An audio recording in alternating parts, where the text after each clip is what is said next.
आइए हम परमेश्वर के वचन में जाएं। इससे पहले हम वचन में जाएं, हम वचन को जाने। परमेश्वर के वचन में जीवन है।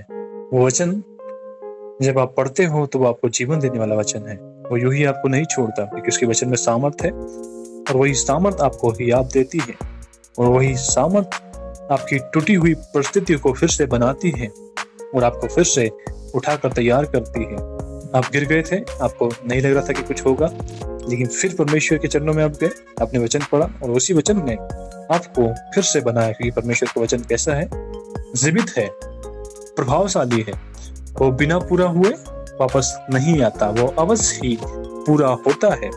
इसलिए स्वर्ग का परमेश्वर कहता है कि आकाश और पृथ्वी टल जाएंगे, परंतु मेरे मुख से निकला हुआ वचन कभी न टलेगा। वो अवश्य ही पूरा होगा। और वो किनके जीवन में पूरा होगा?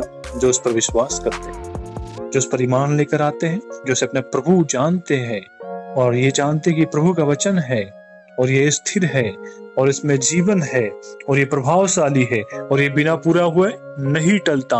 ये अवश्य ही पूरा होगा। लेकिन कब?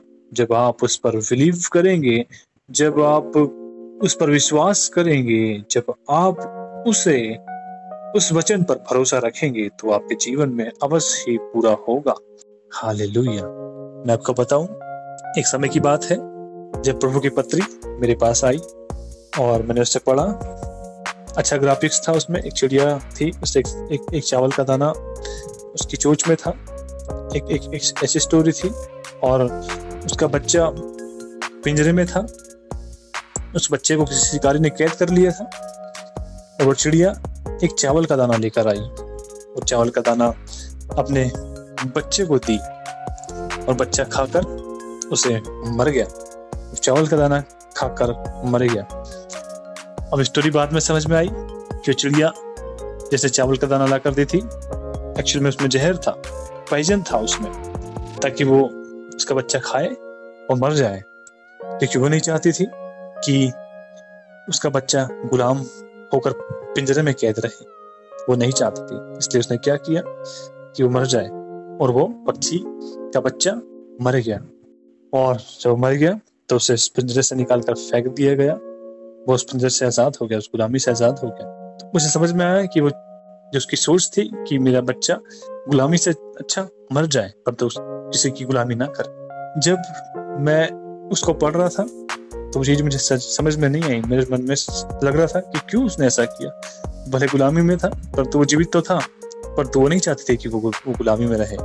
इसलिए उसने उसी गुलामी से उसे आजाद करने के लिए उसके मरना बेहतर समझा और उसे पैजन दिया और वो मर गया। उस समय वो शिक्षा मुझे समझ में नहीं आई और थोड़ी सी मुझे डिस्टर्ब की। और तो क्या हुआ, उस पत्री को मैंने संभाल कर रख लिया। उसमें और भी बहुत सारी बातें थी और भी कुछ प्रभु के वचन भी उसमें थे।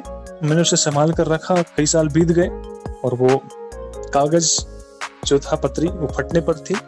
जैसे मैंने उसे फोल्ड किया था, वो स्थान उसके कमजोर हो चुके थे।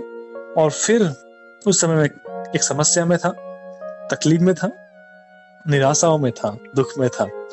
तब वो पत्री पे मेरी नजर गई और मैंने उसे पढ़ा।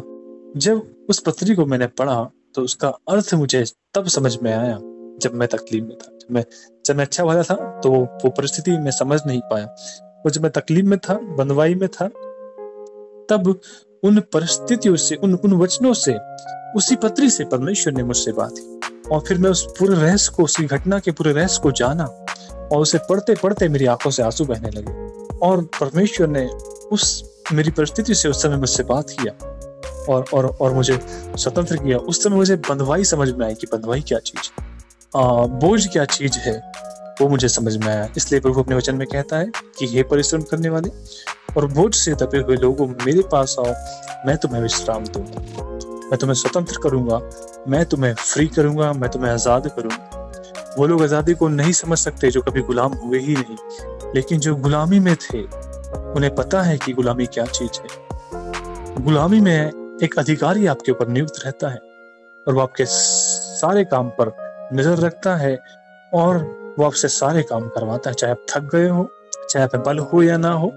वो आप पर काम कराएगा, आपसे काम को लेगा, क्योंकि आप उसके गुलाम हो। जब तक उसका काम पूरा ना होगा वो आपसे जो मर्जी चाहे वो कराएगा। क्योंकि आप उसके गुलाम हो।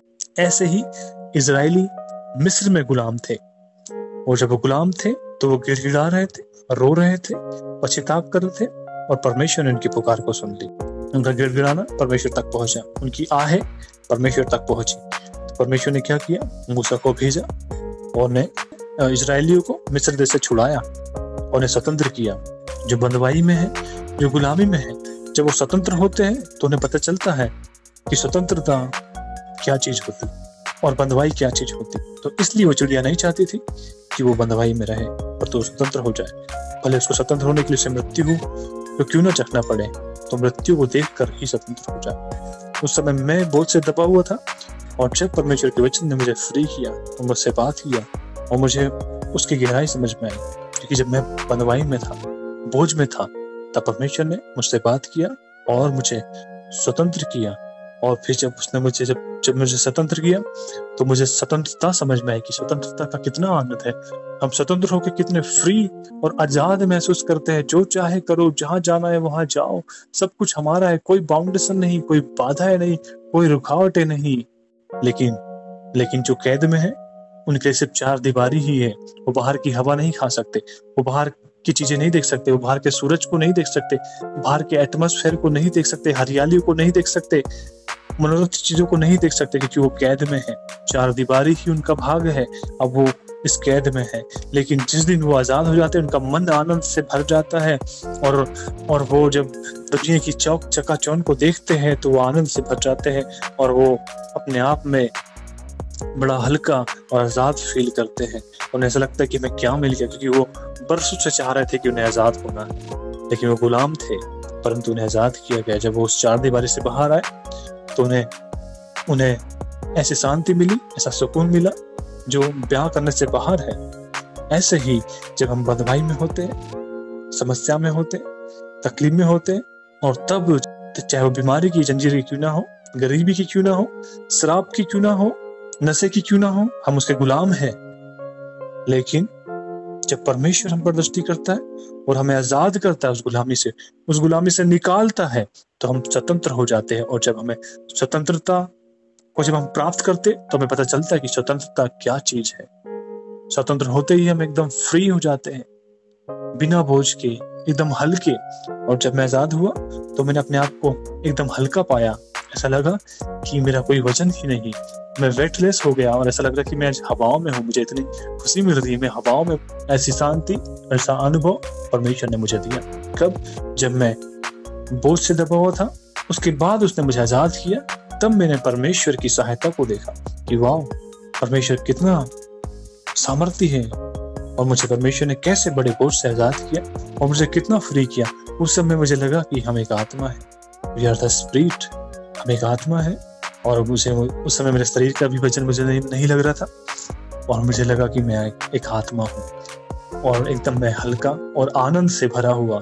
कोई निराशा नहीं, कोई दुख नहीं, कोई पीड़ा नहीं, पर तू ऐसा आनंद जो अब तक मैंने नहीं देखा था। वो स्वर्गीय आनंद था, वो परमेश्वर ने मुझे दिया था, और वो मेरे भीतर उमड़ रहा था। और मुझे लग रहा था कि आज मुझे इतनी खुशी मिल गई कि मैं क्या करूं, मैं कैसे लोगों को बताऊं कि मैं देखो कितना खुश हूं। हालेलुया। ये खुशी के पीछे परमेश्वर था, ये खुशी देने वाला परमेश्वर था, और उसने मुझे डिप्रेशन से आजाद किया।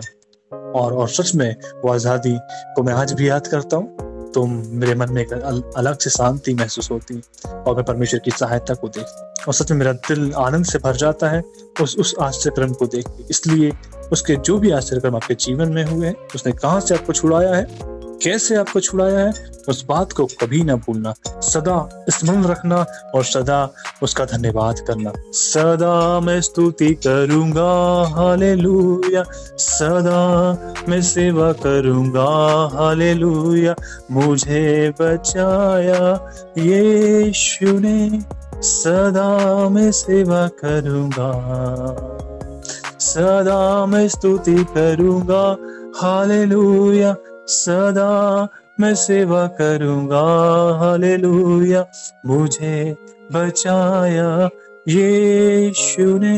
सदा उसकी महिमा करे, सदा उसका धन्यवाद करे, क्योंकि उसने आपको बचाया है, उसने आपको छुड़ाया है, अंधकार के जगत से उसने आपको ज्योति में लेकर आया। उसकी महिमा बड़ी है। जिस दिन आप उसके प्रेम को जान लोगे, उस दिन आप समर्पित हो जाओगे। उस दिन आपको दुनिया की सारी खुशी फीकी जान पड़ेगी और आप अपनी खुशी परमेश्वर में देखोगे। फिर वो चाहे आपको दुख दे या सुख दे, आपको फर्क नहीं पड़ता। फिर उसका वचन आप में पूरा होगा कि प्रभु में सदा आनंदित रहो। मैं फिर कहता हूँ कि प्रभु में सदा आनंदित रहो, और उसके आनंद में मेरा आनंद है, उसकी महिमा में मेरा आनंद है। अब मैं घटूं और वो मुझ में बढ़े। कब कहता है वो? यूहन्ना बपतिस्मादाता कहता कि अवश्य है कि अब वो बढ़े और मैं घटूं, क्योंकि वो आ गया है जो आने वाला था।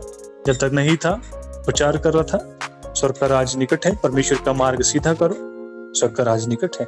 लेकिन जब प्रभु आ गया तो कहता है कि अब अवश्य है कि वो मुझ में बढ़े और मैं घटूं। जब आप उसको जान लोगे तो आप अपने आप को घटाओगे और वो आप में बढ़ता चले जाएगा और आप उसकी परिपूर्णता में पूर्ण होते चले जाओगे। आप उसकी सिद्धता में सिद्ध होते चले जाओगे और फिर तब उसकी आज्ञा को मानना कठिन नहीं है। इसलिए यूहन्ना बपतिस्मादाता कहता है कि परमेश्वर की आज्ञा को मानना कठिन नहीं।